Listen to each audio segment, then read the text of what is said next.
మహావిజయం, మహాపతనం ఈ రెండు వైఎస్ఆర్ కాంగ్రెస్ పార్టీని వణికించినాయి.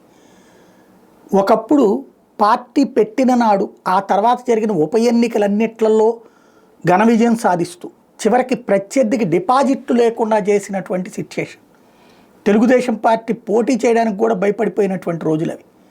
అలాంటి స్టేజీ నుంచి 2014 వచ్చేటప్పటికి ప్రతిపక్షానికి పరిమితం అవ్వాల్సి వచ్చింది. అవతల జట్టు కట్టడం వల్ల వైఎస్ఆర్ కాంగ్రెస్ పార్టీ కేవలం 1.5% ఓట్ల తేడాతో దాదాపు 50 సీట్ల తేడాతో దెబ్బ అయిపోయింది.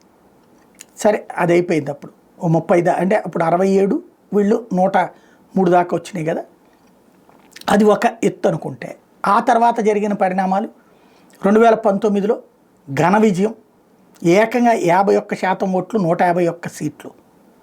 అంత ఘన విజయం తర్వాతన ఒక్కసారి పతనం మొన్న 24, 11 సీట్లు, 40% ఓట్లు. ఇక అయిపోయింది పార్టీ పని అని పదే పదే అధికార పక్షం చేస్తున్నటువంటి వ్యాఖ్యలు, అలాగే సొంత నాయకులు పరారి లేదా లొంగిపోవడం లేదా నిశ్శబ్దం అయిపోవడం. దీంతో ఇక మన పార్టీ పరిస్థితి ఏంటి అనుకుంటున్నటువంటి వాళ్ళకి జగన్కి జనాదరణ తగ్గలేదు. ఎక్కడికి పోయినా ఎగబడి వస్తున్నటువంటి జనం. ఇప్పుడు తెలుగుదేశం లాంటి వాళ్ళకి సంస్థాగత నిర్మాణం ఉంది. జనసేన లాంటి వాళ్ళకి సెలబ్రిటీ ఇమేజ్, అంటే ఒక సినీ ఇమేజ్ ఉన్నటువంటి నాయకుడు ఉన్నాడు. కానీ అది లేనటువంటి జగన్కి ఏముంది అంటే జనాదరణే బలంగా ఉంది. జనం తనని ఇంకా కోరుకుంటున్నారు. 1,40,00,000 ఓట్లు వేసినటువంటి వాళ్ళు అతన్ని అండగా ఉండటం ఒక ఎత్తు అయితే, ఈ అధికార పక్షపు విమర్శలని పక్కన పెట్టి తోడు నిలుస్తున్నది ఒక ఎత్తు అయితే, క్రమంగా మళ్ళీ ఓట్లేసిన వాళ్ళల్లో కూడా మార్పు వస్తుంది.